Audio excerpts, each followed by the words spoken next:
kira-kira tema kita ini membahas tentang apa? Yang tahu kita kasih hadiah. Mana hadiahnya? Nah, silahkan. Ada mic di sana?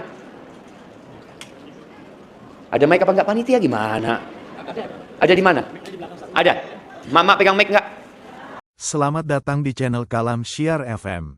Abdika wa rasulika sayyidina wa maulana Muhammadin wa ala alihi wa ashabihi ajma'in. Ya Allah, semoga salawat dan salam, berkah dan nikmat senantiasa Engkau curahkan untuk hamba kekasih-Mu, untuk baginda Nabi kita Muhammad alaihi salatu wassalam, untuk keluarga beliau, untuk istri-istri beliau, untuk putra-putri beliau, dan untuk seluruh sahabat Nabi.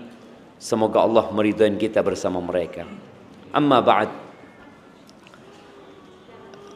Ibu-ibu dipanggilnya apa di Bali? Mak-mak. Hah? Memet. Memet, Mimi. Kok banyak banget panggilannya? Iya, para akhwat al-muslimat rahimakunallah dan bapak-bapak yang di sini, ana tidak akan memanggil antum ya. Karena ana anggap antum tidak ada. Iya. Ibu-ibu yang tadi sudah datang, kenal nggak dengan yang di kanan dan di kirinya?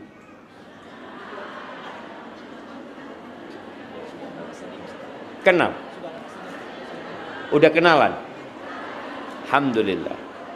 Ya, kalau sudah kenal jangan kenalan lagi, tambah lama nantinya. Ketika harus memilih, kira-kira tema kita ini membahas apa? Nah, kira-kira tema kita ini membahas tentang apa? Yang tahu kita kasih hadiah. Mana hadiahnya?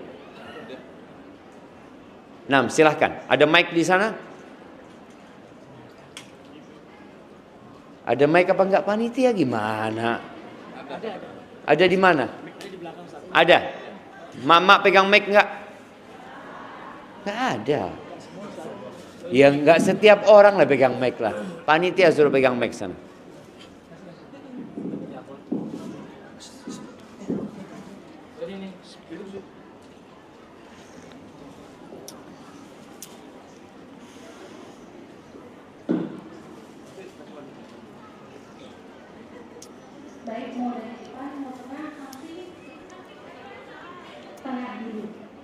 Oke, tengah dulu. Bismillah.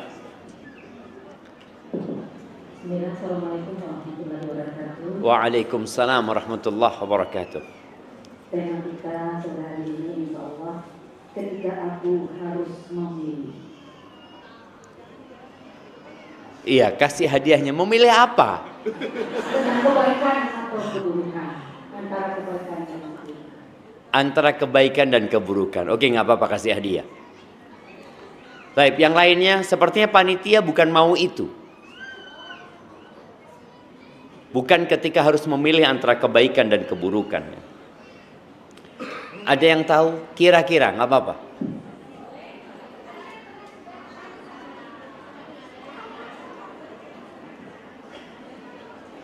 Nah, silahkan. Memilih antara beraktivitas di luar atau bekerja, atau memilih anak-anak dan suami. Masya Allah, kayaknya seperti itu jemaah. Iya. Atau ini termasuk panitia yang bikin tema? Iya, berikan hadiahnya. Jamaah rahimakumullah, seorang muslimah itu memiliki banyak job sebenarnya. Bukan dia memilih, tapi dia harus melakukan semuanya. Tapi ada posisi yang dia memang harus memilih. Contohnya, yang tidak bisa dia memilih, dia adalah hamba Allah Azza wa Jalla. Dimanapun dia berada, apapun profesi dia, apapun jabatannya, posisi dia, mau jadi seorang anak, mau jadi seorang ibu, mau jadi seorang kakak, mau jadi seorang profesional ya, tetap dia hamba Allah Azza wa Jalla. Dan ini adalah profesi yang melekat ya. Maka tolong semuanya memahami sebelum melakukan aktivitas apa saja, sebelum memilih apa saja, katakan aku adalah hamba Allah Azza wa Jalla. Karena tatkala seorang tahu dia adalah hamba Allah, saat dia harus memilih, maka dia akan mencari keridhaan Allah Azza wa Jalla. Maka bagaimana seorang muslimah sikapnya kepada Tuhannya yang memiliki dia? Kemudian bagaimana sikap seorang muslimah kepada kedua orang tuanya yang merupakan penyebab keberadaan dia di muka bumi ini? Kemudian bagaimana sikap seorang muslimah kepada suaminya kalau punya suami? Oke, siapa yang baru bercerai? Kasih hadiah. Nah, coba angkat tangan. Ya, maksudnya baru kehilangan suami gitu kan? Ada? Yang baru sebulan kehilangan suami? Ada apa enggak? 1 bulan kehilangan suami?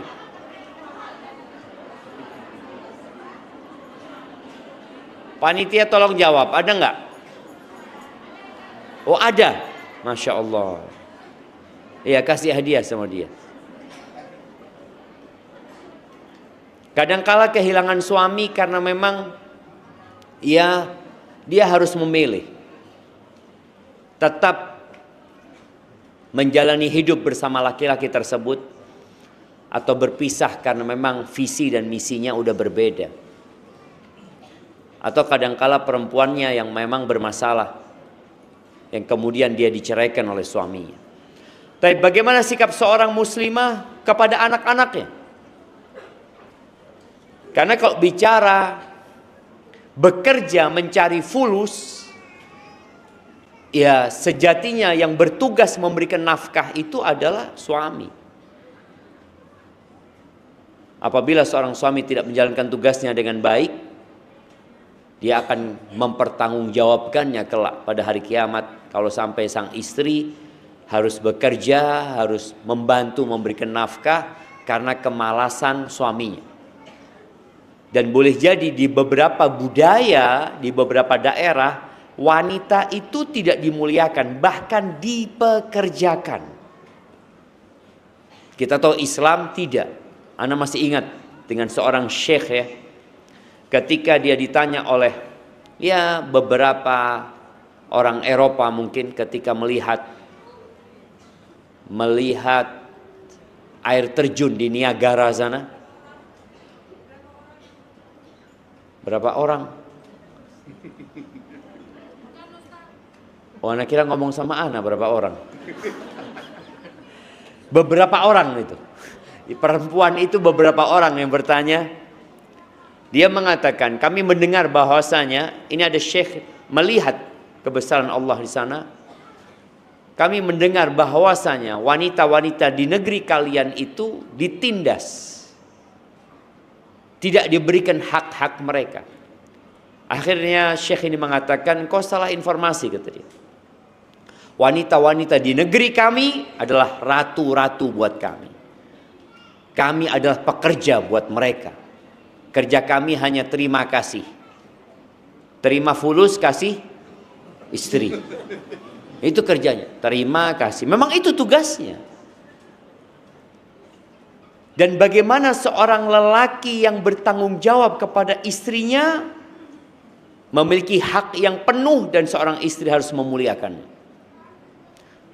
Tapi seorang istri kalau jadi ibu dengan sang suami bekerja, maka tolong fokus mendidik anak-anaknya. Kemudian bagaimana seorang muslimah ketika hidup bersama ipar-iparnya, bersama mertuanya. Karena seringkali masalah terjadi bukan antara suami istri, tapi antara menantu sama mertua. Boleh jadi sang menantu ini, ya Allah jahat banget mertua anak. Engkau juga tidak tahu ketika di malam hari sang mertua berdoa kepada Allah, ya Allah jauhkan aku dari menantu yang seperti ini. Loh, iya, artinya sang menantu merasa dizolimi, sang mertua juga merasa dizolimi. Maka kelak Allah akan tegakkan keadilan pada hari kiamat. Karena merasa dizolimi belum tentu dizolimi. Allah Azza wa Jalla mengatakan wa nadha'ul mawazinal qista liyaumil qiyamah fala tudlamu nafsun syai'a. Kami kelak akan menegakkan timbangan-timbangan keadilan pada hari kiamat. Tidak ada satupun jiwa yang akan dizalimi. Kalau seorang menantu haknya diambil sama mertua, atau mertua haknya diambil oleh menantunya, atau sang istri tidak diberi haknya oleh suaminya, Allah akan datangkan kelak hak-hak itu. Allah akan penuhi. Wa in kana mithqala habbatin min khardalin ataina biha wa kafa bina hasibin. Walaupun urusan itu hanya sebesar zarrah, seperti semut yang kecil, kami akan datangkan. Maka jangan pernah khawatir hak kita akan hilang. Maka tadi perlu juga seorang muslimah itu belajar tentang bagaimana sikap dia yang sebenarnya terhadap ipar-iparnya dia. Taib. Kemudian bagaimana sikap dia kepada kerabat-kerabat dia sendiri. Kalau tadi sama ipar setelah dia menikah, bagaimana dia punya kerabat. Jangan sampai gara-gara dia menikah, rahimnya terputuskan. Dengan dalih, loh aku kan sudah punya suami, aku sudah punya anak. Akhirnya lupa dengan kewajiban menyambung silaturahim. Maka perlu juga dibahas. Terus bagaimana seorang muslimah bersama tetangga-tetangganya. Orang itu kadangkala nggak bisa milih tetangga. Karena dia udah tinggal di rumah itu, tahu-tahu tetangganya datang. Tetangganya tidak menyenangkan. Bagaimana sikap dia? Tetangganya non-muslim, apa yang harus dia lakukan? Tapi kemudian bagaimana seorang muslimah dengan kawan-kawannya, dengan sahib-sahibnya. Kadangkala muslimah nih ya, sebagai contoh ya, kalau suaminya berangkat kerja, dia akan sibuk nelpon teman-temannya, ngobrol ya sama kerabatnya, itu. Lupa ngurusin kewajiban dia sebagai seorang ibu, sebagai seorang istri. Kalau ada suami kadangkala tetap dengan handphonenya. Padahal seharusnya ketika suaminya datang, matikan handphonenya. Taruh. Gimana Ustaz? Anak matikan, anak kan harus izin dulu. Afwan, suamiku datang, ini itu. Nggak perlu, tinggal dimatikan, selesai. Nanti kalau ketika sudah selesai urusannya, telepon lagi afwan tadi. Kenapa? Surgaku datang. Mana istri-istri yang kayak gitu sekarang jamaah? Jadi suami itu surgamu atau nerakamu, tapi kebanyakan neraka. Ustaz. Tahu aja kata. La haula wala quwata illa billah. Baik. Ana akan ringkas ya pembahasan kita tentang semua tadi yang ana sebutkan. Dikit-dikit. Sekedar mengingatkan. Karena ana tidak punya kajian rutin di sini. Kapan terakhir ana ke sini? Berapa tahun yang lalu? Yang sekali. 2 tahun lalu. 2 tahun yang lalu lah. Sebenarnya yang seharusnya dihadirin oleh emak-emak ini adalah kajian yang rutin. Disitulah akan mendapatkan pembahasan yang lebih detail. Tapi paling tidak sekarang kita berusaha untuk membakar semangat kita untuk menuntut ilmu. Karena nih emak-emak perlu ketahui ya. Kita itu kadang-kadang kepingin tahu. Aku nih dicintai nggak sama Allah? Aku yang seperti ini kira-kira dicintai nggak sama Allah? Maka kita perlu tahu apa tanda-tanda kecintaan Allah kepada hambanya. Di antaranya kata Nabi alaihi salatu wassalam, man yuridillahu bihi khairan yufaqihu fid din. Barang siapa yang Allah menghendaki kebaikan buat dia, maka Allah akan buat orang itu mendalami agama, memahami agama. Dan belajar agama ini tidak ada ceritanya terlambat. Ana sudah ibu-ibu, ya sudah, kalau dulu engkau belum belajar agama, engkau sekarang harus belajar agama. Dan ketahuilah bahwasanya ustadz pun sampai mati tetap belajar agama. Nggak ada ceritanya udah selesai. Karena ilmu agama itu bahrun la sahilalahu, lautan yang tidak bertepian. Tapi paling tidak belajar yang berkaitan dengan dirinya. Contoh nih, seorang muslimah bagaimana? Seorang muslimah sikapnya kepada Tuhannya, maka hendaklah dia senantiasa berbaik sangka kepada Allah Azza wa Jalla. Jangan pernah suudzon sama Allah. Allah itu, kalau kita kenal sama Allah, kita akan cinta sama Allah. Allah tuh lebih sayang sama kita daripada orang tua kita. Tapi kadang-kadang kita nggak kenal sama Allah. Dikasih ujian sedikit, dikasih petaka sedikit, akhirnya sudah malas ibadah. Seakan-akan sudah banyak ketaatan yang dia lakukan. Dan ketika ada musibah, dia merasa tidak pantas mendapatkan musibah itu. Maka kita harus paham seperti apa Allah Azza wa Jal memberikan ujian kepada hamba-hambanya. Nabi Nuh, Allah kasih ujian apa? Istrinya yang tidak beriman, anaknya yang tidak beriman, kaumnya yang didakwain selama 950 tahun ternyata tidak beriman kecuali sedikit.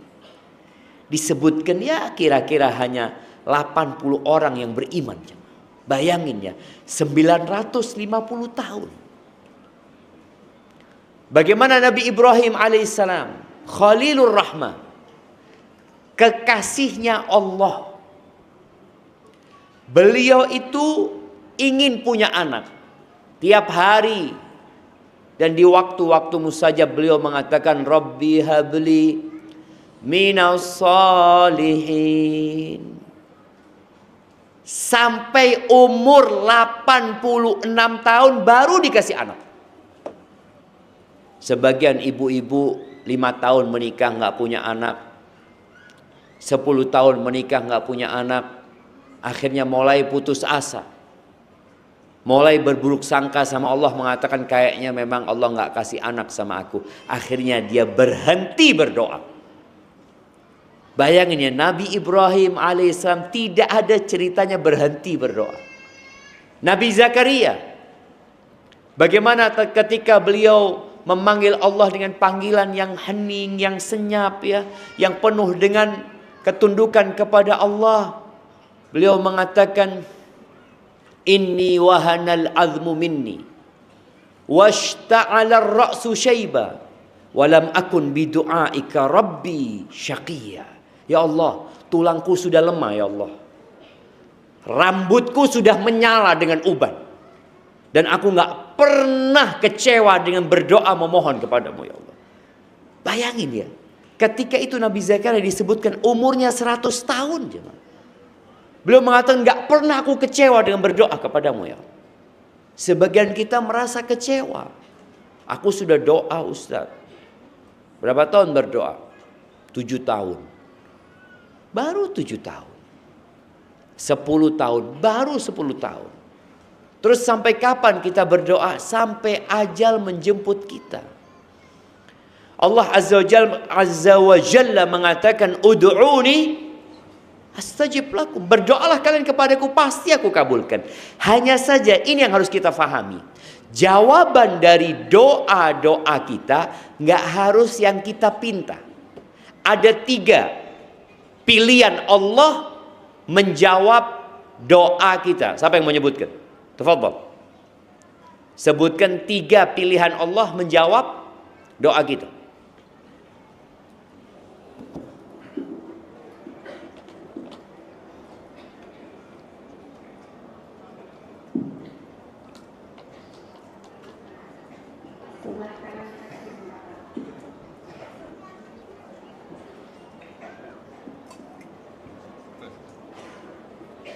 Naam, silahkan.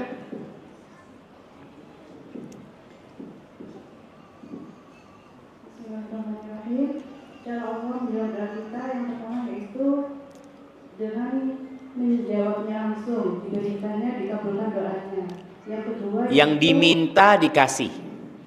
Gitu. ya. Oke, yang kedua. Yang kedua tidak dikabulkan, tapi Kok tidak dikabulkan? belum dikabulkan katanya. Jadi tapi untuk menghapus dosa-dosanya. Gitu. Untuk menghapus dosa-dosanya. Terus yang ketiga, Yang ketiga untuk simpanan di akhirat. untuk simpanan di akhirat. Ya. Jadi belum dikabulkan, tapi nanti di akhirat. Yang kedua kurang pas. Oke, kasih hadiahnya. Siapa yang mau betulkan yang kedua?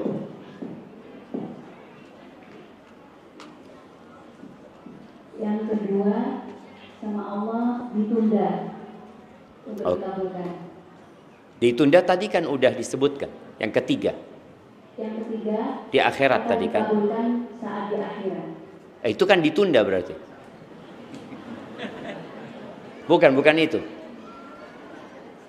Yang kedua tadi untuk menghindari dari bala. Oke, siap. Jazakillah khairan. Nah, jadi pilihan Allah itu dikasih, diganti, disimpan.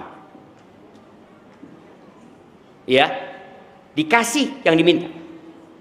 Jawaban Allah. Yang kedua, diganti. Minta mobil, Allah kasih keselamatan dia dari ditabrak sama mobil. Allah selamatkan dia dari bencana yang setara dengan doa dia. Maka seringkali kita ini selamat dari bala bukan karena kita doa minta dihindarkan dari bala itu, tapi boleh jadi karena doa-doa kita minta sama Allah sesuatu, tapi yang kita minta ternyata diganti sama Allah. Yang ketiga disimpan. Jadi apa? Dikasih, diganti, disimpan. Ketika sahabat mendengarkan itu, Umar mengatakan radhiyallahu anhu, "Idzan nukthir." Kalau begitu kita banyak-banyak doa aja, nggak ada ruginya doa. Nabi SAW mengatakan Allahu Akthar, Allah akan kasih lebih banyak lagi.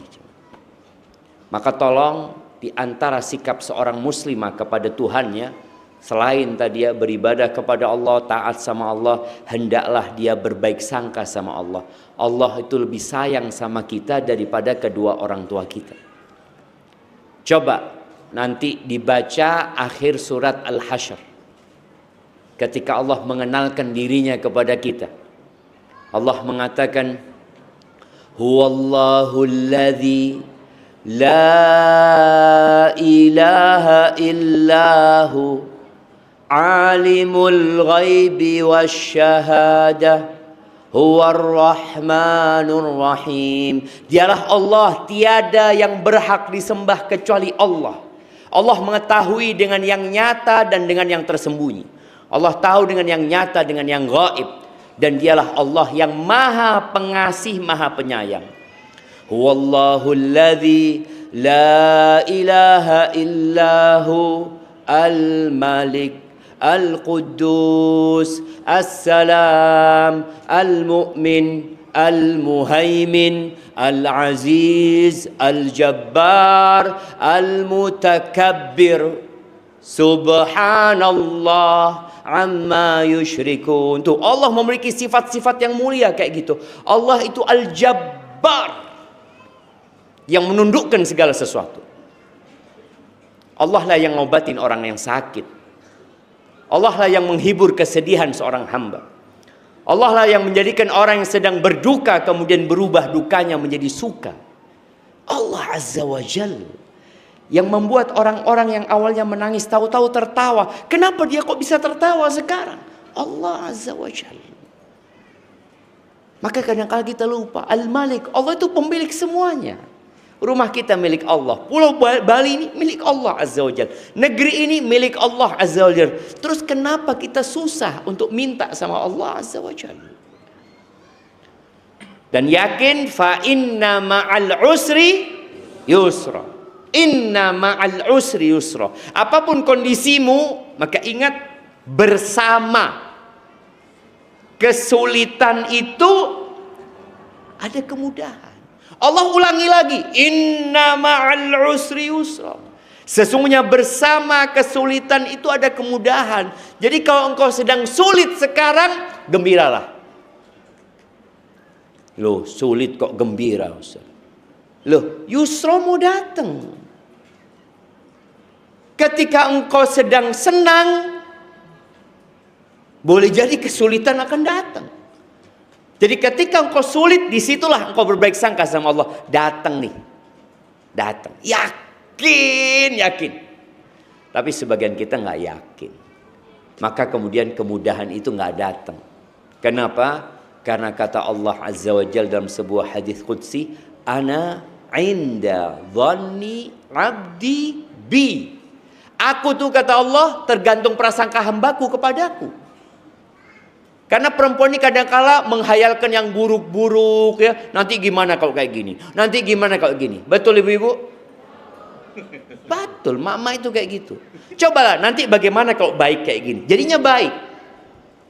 Nanti kalau gini, alhamdulillah. Kalau gini, alhamdulillah. Jadi berbaik sangka sama Allah Azza wa Jalla, bukan berburuk sangka sama Allah Azza wa Jalla. Itu berkaitan dengan satu poin bagaimana sikap kita kepada Allah Azza wa Jalla. Bagaimana seorang muslimah?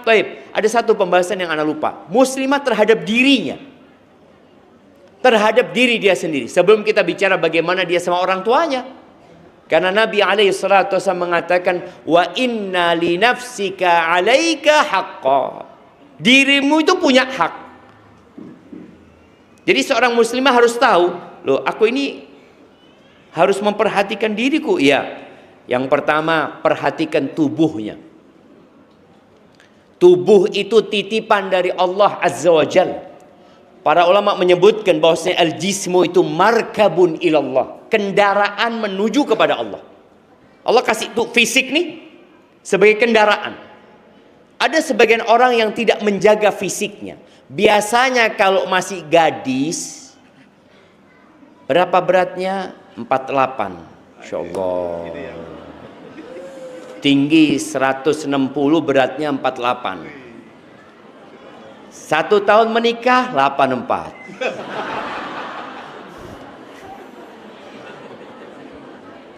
Kok bisa itu terjadi? Jangan bicara untuk suamimu, jangan. Bicara untuk dirimu sendiri. Seorang yang tidak menjaga tubuhnya, maka tubuhnya akan rentan dengan penyakit, cepat capek, cepat lelah, ibadah pun sulit ya. Karena dia tidak menjaga tubuhnya. Maka nanti kita akan ditanya tentang amanah yang Allah berikan kepada kita. Maka tolong makanannya dijaga. Apakah perempuan perlu berolahraga? Ya di rumah perlu dia bekerja.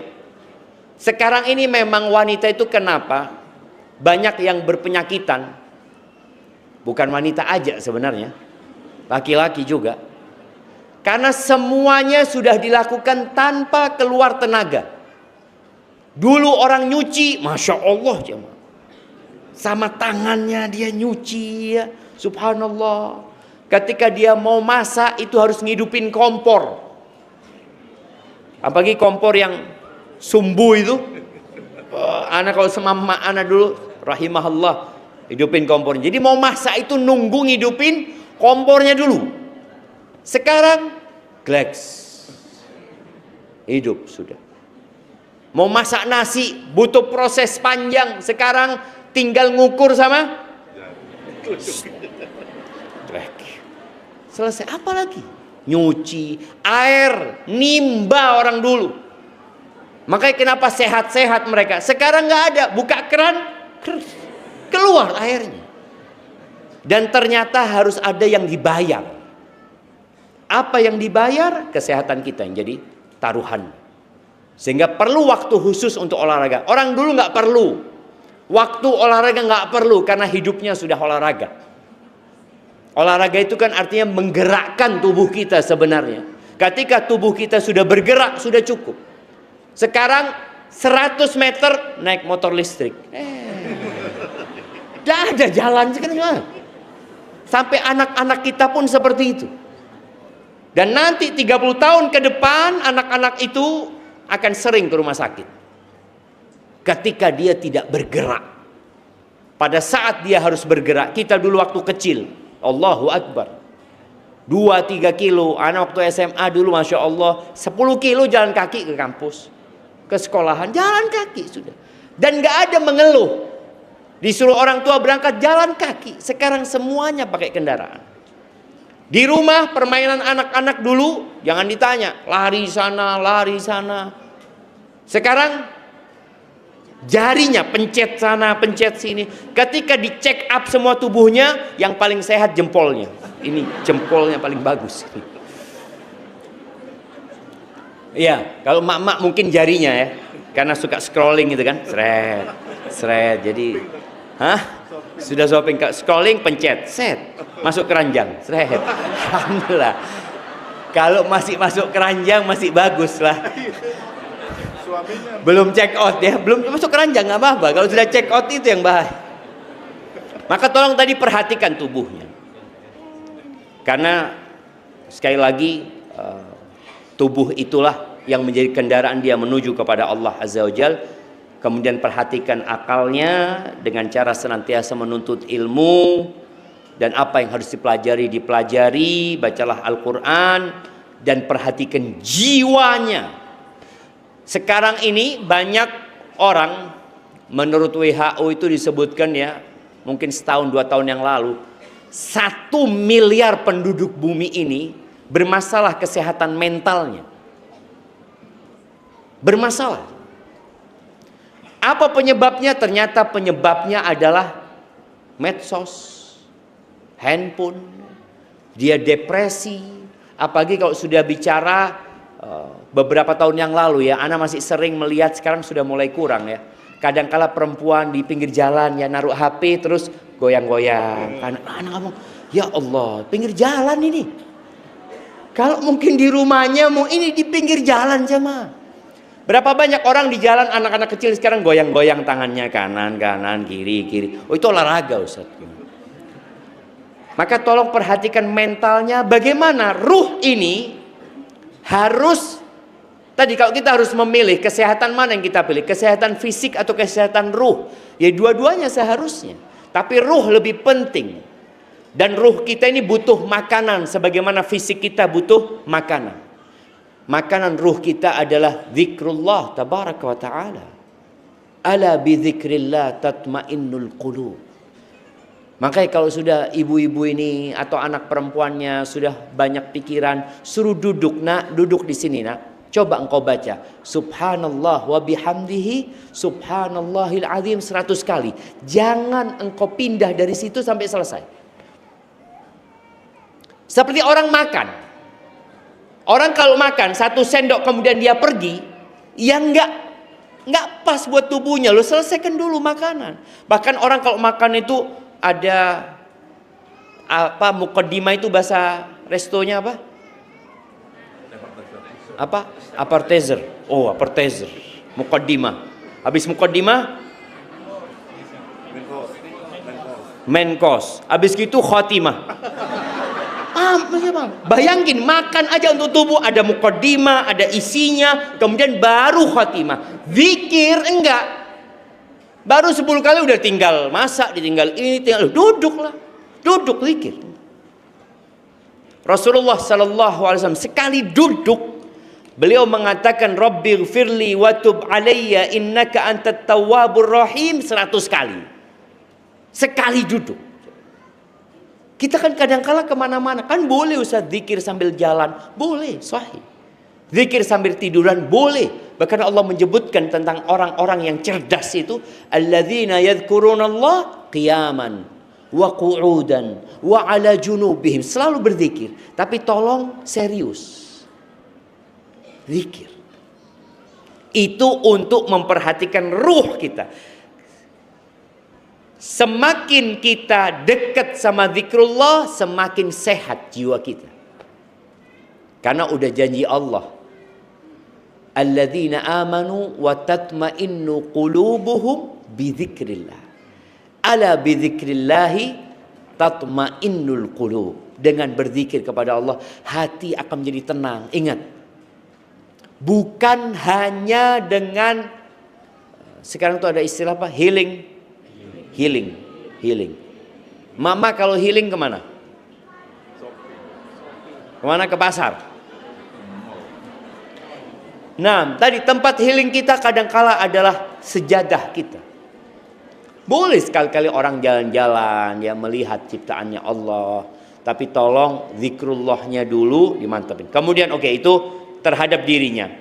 Fisiknya dijaga, menjaga makanan dengan berolahraga ya. Kemudian berkaitan dengan akalnya tadi teruslah menuntut ilmu, berkaitan dengan jiwanya tolong fokus. Mengingat Allah Azza wa Jal dan jangan salah memilih kawan. Anda sampai jam berapa? Oke. Masih? Tanya jawab berapa menit lagi pertanyaan? Setengah jam lagi baru pertanyaan. Siap? Hah? Selesai. Allahu Akbar. Baik, bagaimana seorang muslimah kepada kedua orang tuanya? Maka berbaktilah kepada orang tua ya. Jangan pernah mengangkat suara.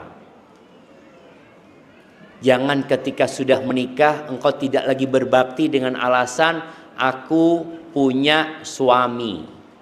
Oke, memang seorang wanita yang punya suami ada keterbatasan dia berbakti kepada orang tuanya. Harus izin sama suaminya kalau mau keluar rumah. Tapi apakah kalau telepon harus izin suaminya? Enggak. Bisa telepon, bisa WA, bisa kirim hadiah, bisa lakukan apapun ya. Terus doakan kedua orang tuanya. Karena kita tahu kewajiban seorang muslim berbakti kepada orang tuanya itu adalah kewajiban yang paling agung setelah mentauhidkan Allah Azza wa Jalla. Walaupun kedua orang tuanya kafir, bayangin ya.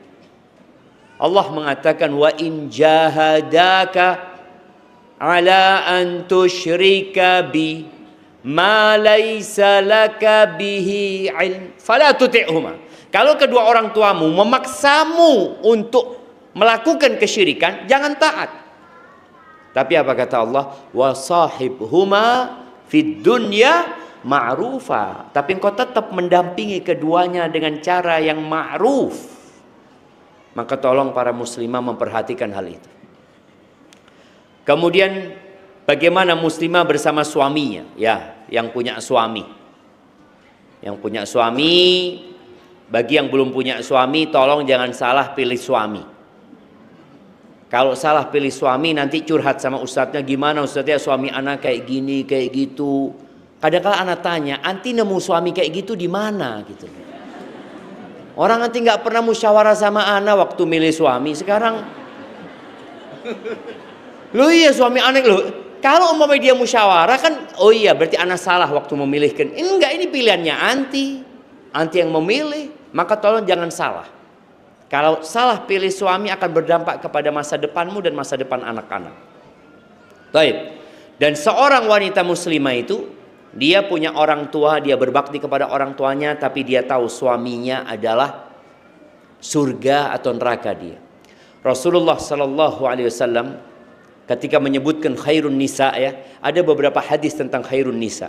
Di antara yang beliau sebutkan adalah al-walud, al-wadud, al-muwatiyatu, wal-muwasiyatu idza taqainallah. Seorang wanita yang baik itu adalah wanita yang penyayang. Jadi wanita yang penyayang itu yang berusaha untuk menunjukkan kecintaannya kepada suami dan kepada anak-anak. Bagaimana Khadijah radhiyallahu taala anha, bagaimana Aisyah radhiyallahu taala anha berusaha untuk menunjukkan kepada Nabi, aku nih sayang sama engkau, aku cinta sama engkau. Walaupun pura-pura. Ibu, dengarin ya. Di antara bohong yang diperbolehkan itu pura-pura sayang. Pinter ini ibu kayaknya.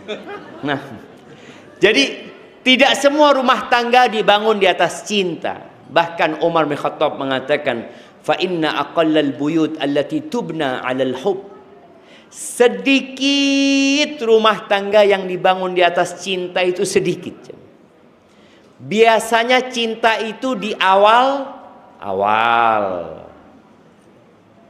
1 bulan pertama, 2 bulan pertama, ya setelah 1 tahun masih adalah cinta. Kemudian setelah 2-3 tahun yang ada kesian. Apalagi kalau sudah tua-tua ya. Ada emak-emak itu ya, kalau suaminya mati, dia bukan innalillah, dia alhamdulillah. Dia merasa keberadaan suaminya adalah musibah, matinya adalah nikmat. Alhamdulillah Ustaz, ana ngurusin orang tua itu Ustaz, capek Ustaz. Ada yang seperti itu jemaah. Maka tolong perhatikan, kalaupun memang engkau sudah tidak cinta lagi sama suami, karena suami mungkin pernah melakukan KDRT ya, suami pernah melakukan kesalahan, pernah melakukan macam-macam, tapi tolong jaga rumah tanggamu. Dengan pura-pura cinta, iya. Ketika ada seorang wanita yang terus terang kepada suaminya, aku nggak cinta sama engkau, dipanggil sama Umar bin Khattab. Engkau nggak usah ngomong seperti itu. Terus loh, orang ini mempertahankan rumah tangganya, engkau pikir karena cinta? Enggak. Walakinnan nas yata'amaluna bil islami wal ihsan. Mereka itu mempertahankan rumah tangganya karena memang diperintahkan oleh Allah Azza wa Jal. Fa imsakun bima'ruf. Udah jaga baik-baik. Dan kita diperintahkan untuk berbuat baik bukan hanya kepada manusia, kepada binatang pun kita disuruh berbuat baik. Maka tolong, di antara cara agar seorang istri bisa terus mencintai suaminya adalah dengan melihat kepada kelebihannya. Anak pernah kajian di sini, apa judulnya? Hujan setahun dihapus dengan kemarau sehari. Itu sifat perempuan. Iya. Perempuan itu sulit untuk berterima kasih sama suaminya. Betul ibu-ibu? Salah. Kodrar. Iya. Ana itu lebih percaya sama Rasulullah SAW daripada sama mak-mak. Nabi SAW mengatakan itu. Lau ahsanta ila ihdahunna dahr, kata Nabi SAW. Kalau engkau berbuat baik sama dia setahun, terus engkau melakukan satu kesalahan, apa kata perempuan ini? Ma ra'aitu minka khairan qat. Enggak pernah engkau bikin aku seneng. Setahun seneng jemaah. Itu yang terjadi. Dan wanita ini, ana mau tanya, yang bisa jawab kita kasih hadiah. Perempuan itu lebih kuat bersabar apa lebih mudah bersyukur? Yang mau jawab kasih mic-nya. Nah, udah nggak perlu dikasihkan, sabar mereka. Kalau syukur sulit, sabar Ustaz, sabar. Dan memang seperti itu. Kenapa dia berpikir sabar? Karena dia tidak melihat kepada kebaikan. Yang dia lihat musibah suami anak ini Ustaz, ya Allah. Maka tolong tadi, jadilah yang penyayang. Kemudian al-walud, wanita yang terbaik itu wanita yang suka punya anak. Iya, kenapa? Karena dia rela untuk capek, untuk lelah. Jamaah, setiap detik dari kelelahan dia, itu ada perhitungannya. Dan Nabi SAW mengatakan, fa inni mukathir bikumul umam yaumal qiyamah. Aku ingin berbanyak-banyakan umatku kelak pada hari kiamat. Maka ketika mau punya anak, niatkan mau menambah umatnya Rasulullah sallallahu alaihi wasallam. Ana sering contohkan dengan di Bondowoso sana ya. Seorang ustadz yang punya anak 28 dari satu istri. Sekarang istrinya 3, istrinya 4, anaknya cuma 7, cuma 9. Itu satu istri 28. Nah, Taib, kita mau kasih hadiah buat yang anaknya 12. Ada? Yang anaknya 12. Induknya 1 ya. Iya, yang 11. Ada yang 11? Ada enggak? Ada. 10. Hah? Oh, kasih hadiahnya buat yang 11 itu. Insya Allah. Barakallahu fiik. Iya, nggak usah tepuk tangan di sini. Dia ingin mengatakan, oh ini wanita hebat kan? Betul. Memang Masya Allah alaiha. Dia punya 11 di saat orang-orang memandang, ya Allah, nambah anak lagi. Kadang-kala mertua, kalau ngelihat orang tuanya istri ya, ngelihat istrinya hamil lagi. Nak, hamil lagi kau nak? Astagfirullah. Lo ada suaminya. Kok bingung gitu loh. Tadi kadang-kadang dukungan itu kurang. Padahal sebenarnya disinilah suami kau kerja cari duit loh. Fokus engkau mendidik istri dan anak-anakmu, dan anak-anakmu fokus untuk melahirkan, atau istrimu fokus melahirkan anak-anak yang soleh dan soleha. Itu istri yang soleha yang terbaik, walaupun capek dan lelah. Yang ketiga, al-muwatiyatu, yang suka menyocokkan dirinya sama suaminya. Jadi dia menyesuaikan sama suaminya. Suaminya mau gini, iya bang, nggak apa-apa. Ini iya, bismillah. Jadi berusaha untuk menyesuaikan. Dan yang keempat adalah suka menghibur suaminya. Seperti Khadijah radhiyallahu taala anha. Ingat ya, yang kaya itu bukan Nabi Muhammad SAW ketika menikah sama Khadijah. Khadijah yang kaya. Tapi ketika Nabi SAW turun dari Gua Hira dalam kondisi ketakutan beliau ya, kemudian beliau minta diselimuti. Khadijah tidak bertanya apapun. Dan inilah wanita yang soleha. Kalau suaminya sedang tidak nyaman datang ke rumah, jangan ditanya kenapa, tapi tanya mau apa. Nabi minta diselimuti alaihi salatu wassalam, maka diselimuti sama Khadijah radhiyallahu taala anha. Apakah Khadijah bertanya, "Kok ada apa? Kenapa kok cemberut? Kenapa kok seperti ini?" Jangan. Dan emak-emak tolong kalau suaminya pulang jangan ditanya dari mana. Itu suami kalau ditanya dari mana sudah merasa tidak aman dia. Wah, aku ini. Betul. Akhirnya dia memilih berangkat ke warung sebelah. Karena kalau ke warung sebelah ditanya apa? Mau apa? Berikan keamanan kepada suaminya. Banyak ya kelelahan suami yang tidak diceritakan kepada istri. Tapi cukup pertanyaan istri kepada suaminya, "Bang, mau apa?" Itu sudah menghilangkan semua kelelahan dia. Ngerti ibu-ibu? Ngerti apa enggak? Jangan cuma ngerti, diamalkan. Baik, jadi itu perhatikan bagaimana kepada suaminya. Idza taqainallah, kalau dia bertakwa kepada Allah Azza wa Jalla. Karena ada suami, ada istri yang baik sama suaminya, tapi sama Allah dia nggak baik. Kemudian bagaimana seorang muslimah terhadap anak-anaknya. Tolong, anak-anak itu adalah amanah ya. Capek memang mendidik anak. Allah mengatakan wa'mur ahlaka bis salati wastabir 'alaiha. Sabar didik anak-anak. Sabar didik anak-anak. Dan insya Allah dunia ini bukan tempat bersenang-senang. Semua kelelahan itu akan berakhir dengan kesenangan, dan semua kesenangan akan berakhir dengan kelelahan. Itulah sunnatullah dalam kehidupan ini. Barang siapa yang awal kehidupannya itu penuh dengan perjuangan, maka akhirnya akan penuh dengan kenyamanan.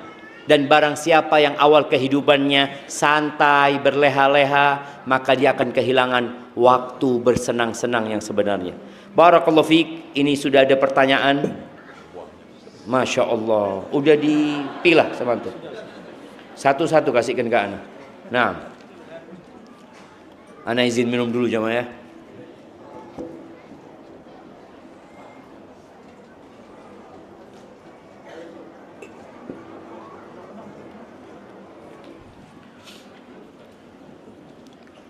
Assalamualaikum warahmatullahi wabarakatuh. Ustadz, kalau pertanyaan ini terpilih, saya tidak ingin bertanya. tapi ingin minta didoakan supaya Allah menyelamatkan saya dan semua wanita yang ada di sini dari suami yang zalim dan tidak takut pada Allah. Terima kasih. Ya Allah, seakan-akan dia mewakili, padahal yang lainnya alhamdulillah suaminya baik-baik gitu loh. Iya. Ahibati billah, kadangkala kita ini melihat rumah tangga orang itu dari luarnya. Lalu kita mulai membandingkan, ya Allah senengnya fulanah ya. Apalagi kalau sudah ngelihat di statusnya dikasih bunga sama suaminya. Dia itu dikasih bunga sama suaminya, habis dipukuli sama suaminya. Yang dipukuli nggak diposting. Yang diposting cuma bunganya. Ya Allah, Masya Allah suamiku nggak kayak gini. Suamimu nggak kasih bunga, tapi suamimu nggak KDRT. Maka tolong jangan suka ngelihat statusnya orang. Fokus dengan status dirimu sendiri. Karena kalau sudah membandingkan, kita itu akan membandingkan yang terbaik di orang dengan yang terburuk di suami kita. Itu terjadi perbandingan. Selalu nggak fair perbandingan itu. Maka tolong fokus dengan keluargamu. Dan kalau membandingkan, lihat kepada yang hidupnya lebih susah. Dan ana doakan semoga semuanya diselamatkan dari suami-suami yang zalim ya. Insya Allah. Ana jadi takut doakan itu jamaah. Jangan-jangan ana termasuk yang zalim gitu kan.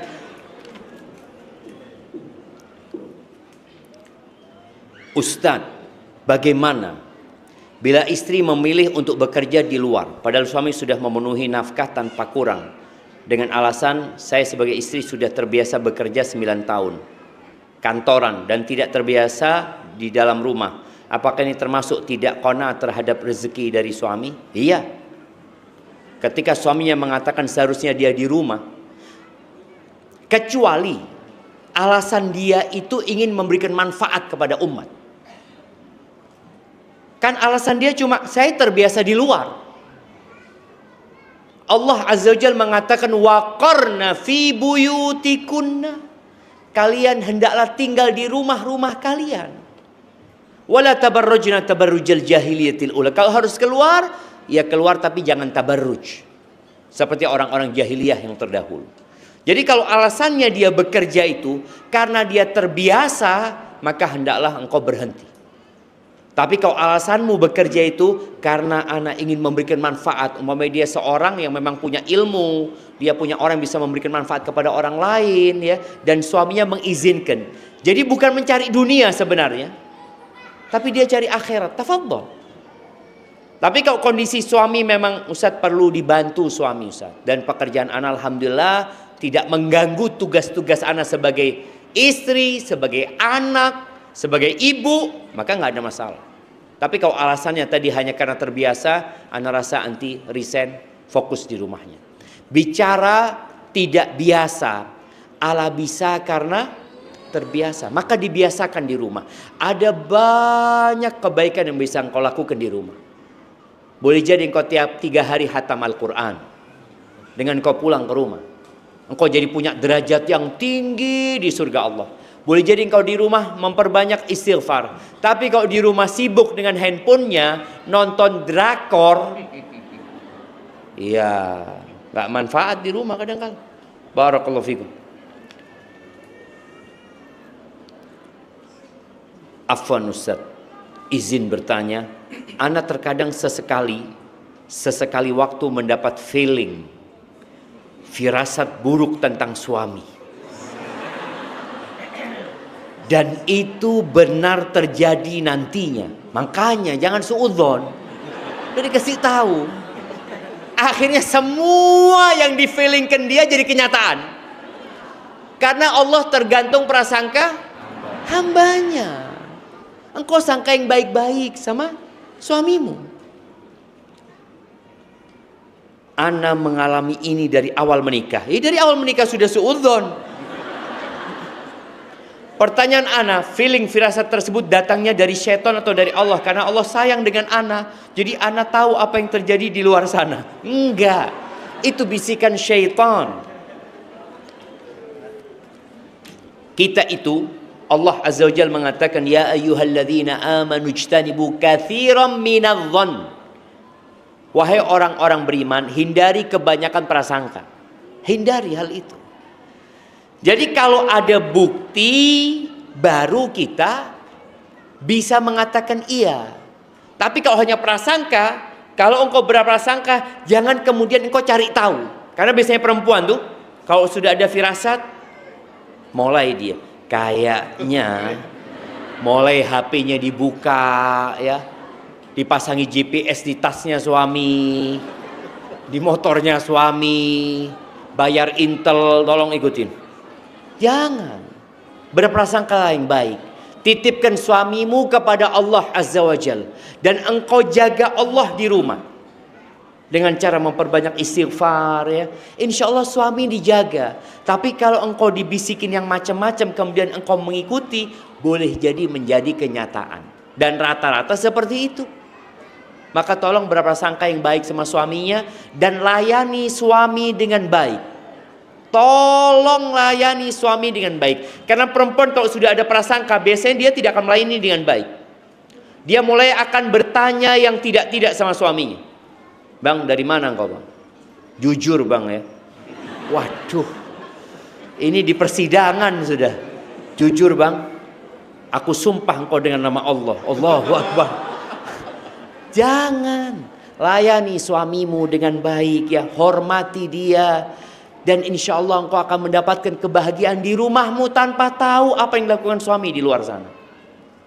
Sambil didoakan, katakan kepada suamimu, bang, kita insya Allah siap menahan lapar, tapi kita nggak siap menahan api neraka. Tolong jagalah Allah di sini. Ya udah, dengan cara seperti itu insya Allah dijaga rumah tangganya. Barakallahu fikum.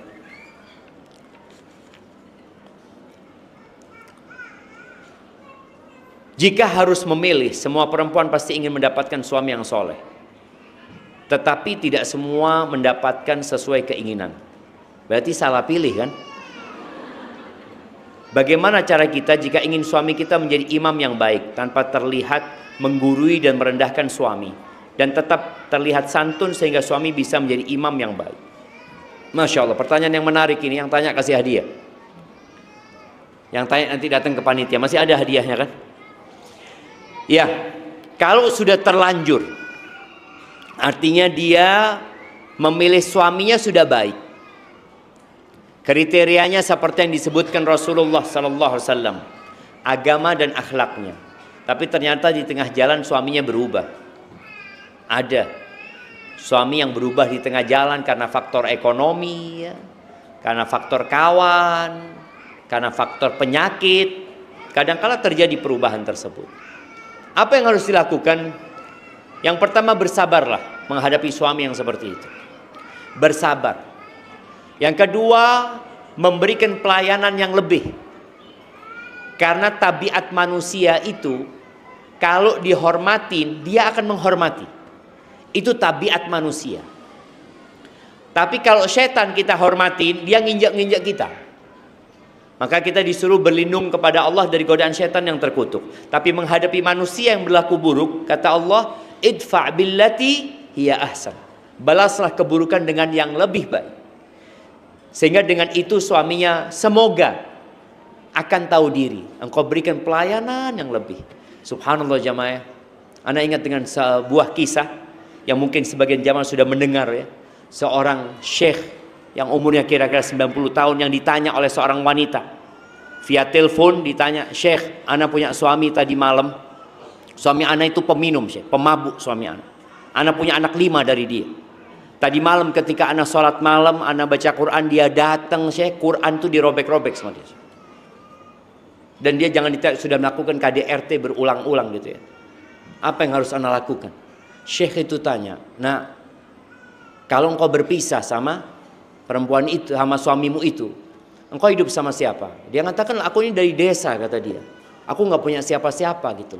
Anak-anak itu akan ikut bapaknya, karena bapaknya orang kaya."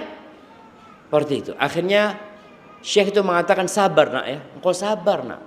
Engkau layani suami dengan baik, doakan dia." Kenapa Syekh ini menyuruh dia bersabar dan tidak gugat cerai? Karena kalau dia gugat cerai, akan tumbuh 6 pemabuk. Karena 5 anak ini akan ikut sama bapaknya. Bapaknya orang kaya, orang fulus. Ini emak nggak tahu apa-apa. Maka Syekh berpikir lebih baik dipertahankan, ibu ini bersabar demi menjaga 5 anak itu. Dan subhanallah, setahun kemudian perempuan ini telepon lagi. Dia ngomong, Syekh masih ingat sama ana? Ya dia ngelupa lah. Allah, ana lupa. Katanya, coba engkau kenalkan dirimu. Ana yang cerita sama engkau, Syekh, suamiku yang datang merobek Al-Quran ini dan itu, kata dia.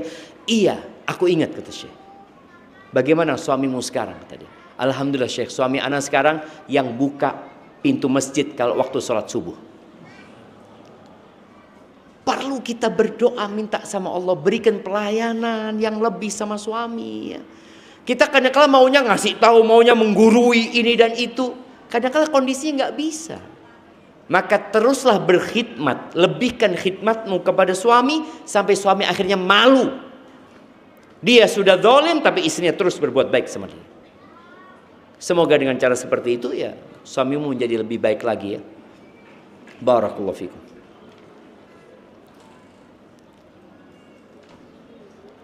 Bagaimana menyikapi suami yang tetap enak-enak saja padahal istrinya yang bekerja keras? Ini bukan suami saya, karena suami saya sudah top banget. Ana cuma ikut gemes saja.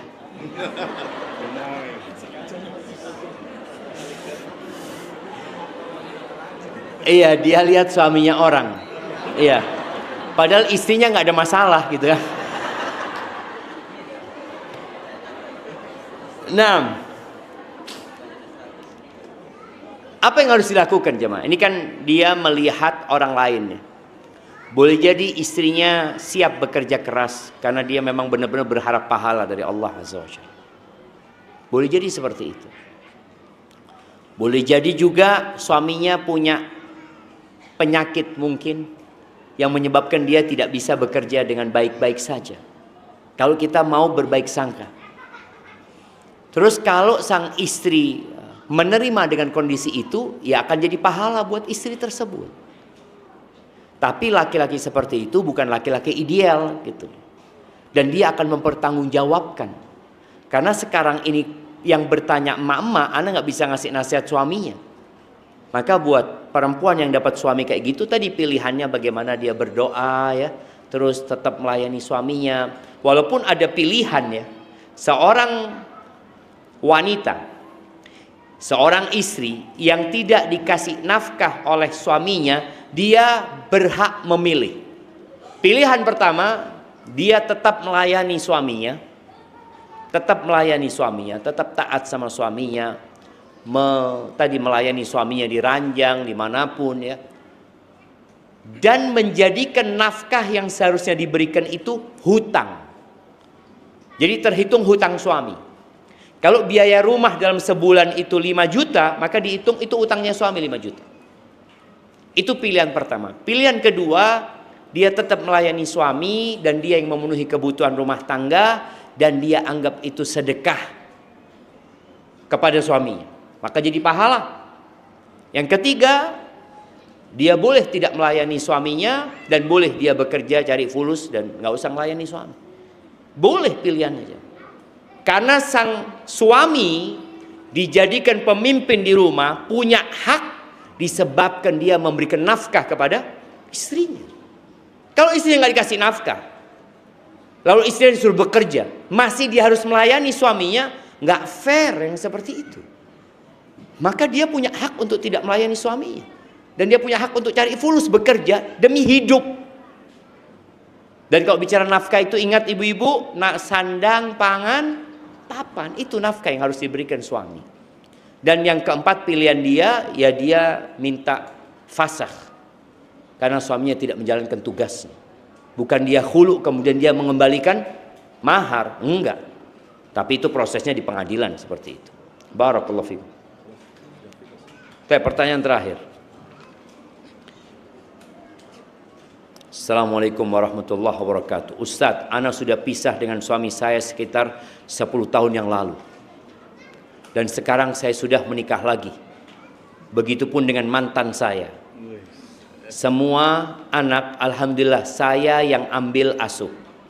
Yang saya mau tanyakan, bagaimana sikap saya ketika mantan suami tidak menafkahi anak kami?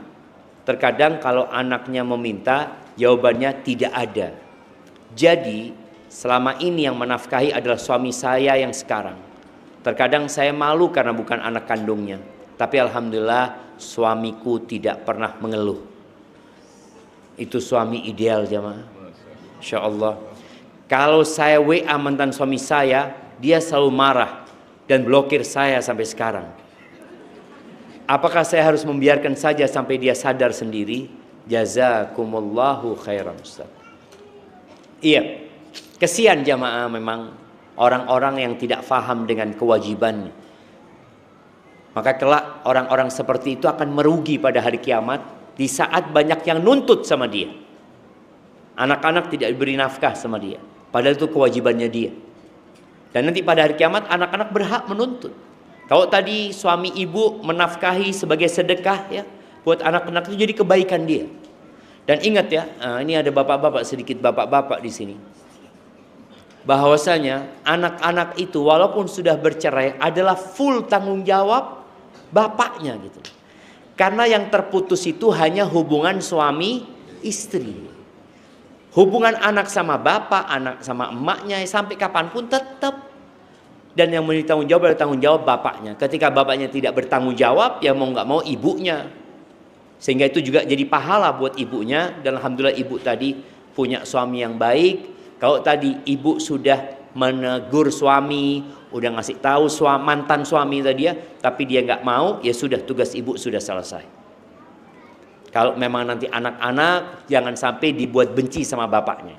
Walaupun bapaknya seperti itu, tolong jangan sampai menanamkan kebencian kepada anak-anak. Ya sudah, sampai kena mungkin bapakmu nggak punya duit ya, mungkin bapakmu seperti ini seperti itu. Jangan sampai anaknya durhaka. Akhirnya yang dosa dua orang, bapaknya dosa nggak ngasih nafkah, emaknya dosa menanamkan kebencian kepada anaknya sehingga anaknya tumbuh besar durhaka kepada bapaknya. Padahal bagaimanapun itu tetap bapaknya. Itu mungkin dapat Anda sampaikan, kurang lebihnya mohon maaf, yang benar dari Allah Azza wa Jal, yang salah dari diri Anda pribadi, Allah dan Rasul terbebaskan dari kesalahan itu. Subhanakallahumma bihamdika asyhadu an la ilaha illa anta astaghfiruka wa atubu ilaik. Anda kembalikan ke MC kita. Jazakumullah khair.